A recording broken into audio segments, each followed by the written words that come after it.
A paz do Senhor a todos. Hoje nós vamos falar a terceira parte sobre os anjos. Vamos falar em particular dos anjos que aparecem no livro de Apocalipse. Eles são os anjos que alguns só aparecem no final dos tempos. Mas vamos falar dos seres viventes que também aparecem no livro de Apocalipse e são os que adoram a Deus, são uma casta de anjo da mais alta posição hierárquica lá nos céus. Eles são chamados também de querubins. No livro de Apocalipse, fala-nos de uma outra espécie de seres celestiais, os anjos, conhecidos por seres viventes. E ao redor do trono de Deus, eles manifestam o seu poder e a sua aparência. São parecidos com um leão, parecidos com um boi, com um homem e uma águia. São os representantes mais poderosos de várias partes da totalidade da criação de Deus. Representam animais selvagens, animais domésticos, seres humanos e pássaros, representando toda a criação dos animais terrestres e aéreos, e eles adoram a Deus continuamente, dizendo: Santo, Santo, Santo é o Senhor, o Deus Todo-Poderoso, que era, que é e que há de vir. Está lá no livro de Apocalipse, está escrito dessa maneira no capítulo 4, versículo 6, diz assim: E havia diante do trono um como mar de vidro, semelhante a um cristal, e no meio do trono e ao redor do trono 4 animais cheios de olhos por diante e por detrás. Eles são querubins, o mais alto nível de seres celestiais. Eles representam todas as forças vitais da criação, cuja função primária é louvar e a atenção interrupta a Deus. Apocalipse 4:7. E o primeiro animal era semelhante a um leão, o segundo animal semelhante a um bezerro, e o terceiro animal tinha o rosto de homem, como homem, e o quarto animal era semelhante a uma águia voando.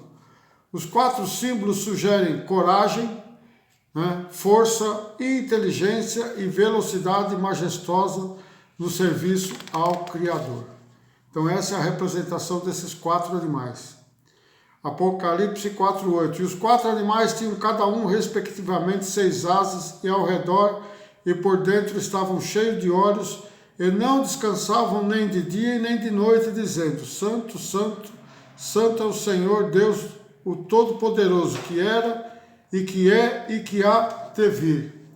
Apocalipse 4:9 diz assim: quando os animais davam glória e honra e oração de graças ao que estava sentado sobre o trono, ao que vive para todo sempre.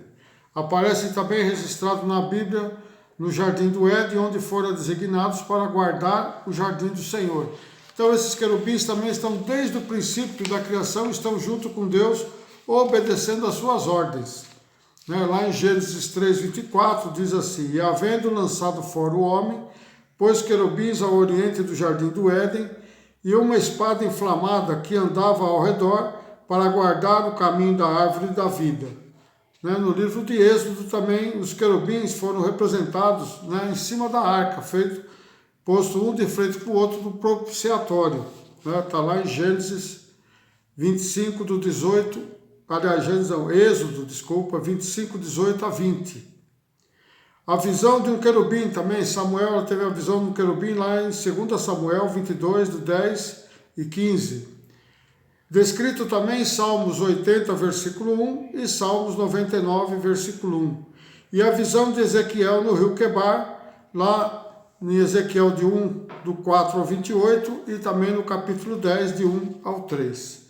Hebreus 9:5 diz assim: É sobre a arca os querubins da glória que faziam sombra no propiciatório, das quais coisas não falaremos agora particularmente. Então, isso é uma coisa que está reservada somente para Deus.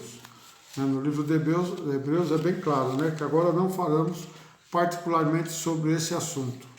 Então, esses querubins estão desde o começo da criação, eles servem a Deus e eles dão glória a Deus todo momento. E estão dizendo: Santo, Santo, Santo é o Senhor dos Exércitos. Há anjos, no Apocalipse, há um grupo de anjos que só se manifestarão no período apocalíptico. E estão reservados para esse momento onde Deus os escolheu para a sua obra final em relação da vida do ser humano aqui na Terra, né? Então são anjos que só especificamente vão estar atuando no período apocalíptico, né? No período do anticristo. O anjo das águas. Este anjo é descrito na visão futura acerca do fim. João, no livro de Apocalipse, menciona que ouviu o anjo que tinha autoridade sobre as águas e adoravam a Deus por sua justiça, depois que foi derramada a taça da ira de Deus sobre as águas. Então lá em Apocalipse 16:5 diz assim: Eu ouvi o anjo das águas que dizia: Justo és tu, ó Senhor, que és o que eras, e o santo que és, porque julgaste estas coisas. 16:6, Apocalipse 16:6. Visto como derramaram o sangue dos santos e dos profetas, também tu lhes deste sangue a beber, porque disto são merecedores. Este é o que irá fazer o julgamento de Deus, que é a justiça, equivalente ao julgamento de crime. Então, esse anjo é que vai estar lá, né, estando no julgamento, vai ser um julgamento como se fosse um julgamento de crime aqui na Terra, né? Outro anjo específico do Apocalipse, do livro de Apocalipse, é o anjo do fogo. Este anjo também é mencionado no livro de Apocalipse. No relato é dito sobre um anjo que tem autoridade sobre o fogo, que fala ao Filho do Homem sobre a colheita da terra. Apocalipse 14:18. E saiu do altar outro anjo que tinha poder sobre o fogo e chamou com grande voz ao que tinha a foice aguda, dizendo: Lança a tua foice aguda e vindima os cachos de vinho da terra, porque já as suas uvas estão maduras. Então veja que esse vai ser o anjo que vai, né, exterminar uma boa parte da população terrestre. Esse anjo vai ser o anjo do fogo, que vai estar ali, né, o anjo do Evangelho Eterno. Então, quem que é esse anjo do Evangelho Eterno? Vamos ver. Este anjo também é descrito no livro de Apocalipse, referido como aquele que tinha em mãos o Evangelho Eterno e proclamava às nações. Apocalipse 14:6. E olhei, e eis uma nuvem branca, e assentado sobre a nuvem, um semelhante ao Filho do Homem, que tinha sobre a cabeça uma coroa de ouro, e na mão uma foice aguda. Então veja bem, esse anjo do Evangelho Eterno é o próprio Jesus Cristo, porque na Bíblia, quando se fala Filho do Homem, é um atributo dado a Jesus Cristo, né? Então ele está vindo para colher as almas, né? E tem mais os 7 anjos também do Apocalipse. Esses também são os anjos que vão ser específicos para esse período, né?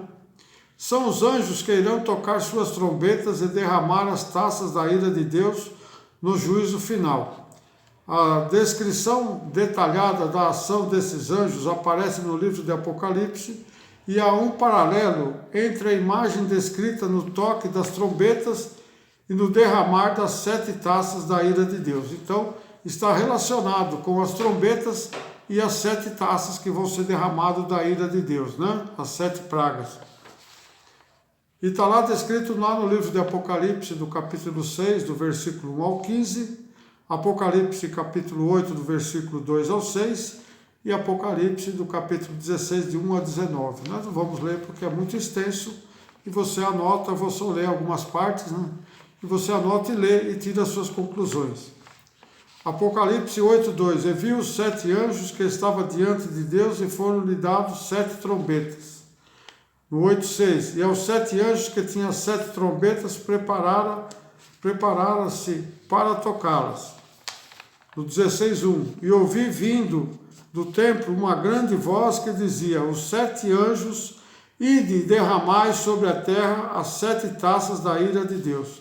Então esses anjos são os que vão tocar as trombetas e vão derramar as 7 taças da ira de Deus. Então essas são os anjos que vão participar exclusivamente no período apocalíptico, né? Então, são anjos que já estão preparados para esse fim. Agora, uma outra, um pouquinho fora aqui do livro do Apocalipse, mais uma dúvida que muitos têm: existe anjo da guarda? Será que a Bíblia fala sobre isso? As pessoas possuem anjo da guarda? Vamos ver o que a palavra diz. As Escrituras mencionam claramente que Deus envia os seus anjos para a nossa proteção, porque os seus anjos, ele dará ordem a seu respeito para que protejam em todos os seus caminhos, com as mãos eles os guiarão. Para que você não tropece em alguma pedra. Está lá em Salmos 91, 11 e 12, diz assim: porque a seus anjos dará ordem a teu respeito para te guardarem em todos os teus caminhos. No 12, 91, 12. Eles te sustentarão nas suas mãos, para que não tropeces com o teu pé em pedra. Quando os discípulos diziam que o anjo de Pedro deveria estar batendo a porta, isso não implica necessariamente na crença do anjo da guarda individual. Poderia ser que o anjo estivesse guardando ou tomando conta de Pedro naquela situação específica, quando Pedro foi preso, Então não é que era o anjo da guarda. Deus, ele manda os anjos para nos libertar, para nos tirar dos problemas, nos salvar das situações. E aqui em Atos 12, 7 diz assim: e eis que sobreveio o anjo do Senhor, resplandeceu uma luz na prisão, e tocando a Pedro no lado, o despertou, dizendo: levantai-te depressa. E caíram das mãos as cadeias, quer dizer, as correntes. 12:8. E disse-lhes o anjo: cinge-te e ata as tuas sandálias. E ele fez assim. E disse-lhe mais: lança às costas a tua capa e segue-me. O anjo falando a Pedro. 12:13. E batendo Pedro à porta do pátio, uma menina chamada Rode saiu a escutar. No capítulo 12, no versículo 14, diz assim: conhecendo a voz de Pedro, de alegria, não abriu a porta, mas correndo para dentro anunciou que Pedro estava à porta. Capítulo 12, do versículo 15, diz assim: disseram-lhe aquelas pessoas que estavam lá dentro: está fora de ti, menina, Mas ela afirma que assim era, e dizia: é o seu anjo. Era o anjo que estava batendo, era o anjo de Pedro que estava batendo, que estava auxiliando Pedro para que ele pudesse entrar dentro da casa. Então não é que era o anjo da guarda, mas o anjo estava auxiliando e estava protegendo Pedro, como ele protege nós também. Os anjos não estão ao nosso redor, e o diabo não está ao nosso derredor branindo como leão, então os anjos estão nos protegendo. Não é que nós temos anjos da guarda, mas nós temos Deus, que nos guarda. Mas por que os anjos vêm? Vamos lá, a resposta lá em Hebreus 1,14. Não são porventura todos eles espíritos ministradores, os anjos, enviados para servir a favor daqueles que hão de herdar a salvação. Então esses anjos são mandados a nós, que nós vamos herdar a salvação. Como Pedro iria herdar a salvação, o anjo veio protegê-lo das coisas do mundo. Como hoje, os anjos também, Deus manda os anjos para nos proteger.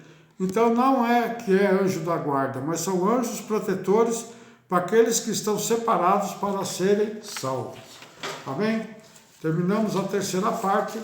A semana que vem nós vamos falar sobre a hierarquia celestial. Se aqui na terra tem a hierarquia, lá também no céu também tem a hierarquia celestial. Amém? Deus abençoe a todos. Não esqueça de pôr o joinha se você gostou. Compartilhe com os seus amigos. Inscreva-se também. E se você quiser ver a série toda, entre no playlist, que eu vou começar a pôr a série dos anjos completas. Que Deus abençoe a todos. Até uma próxima.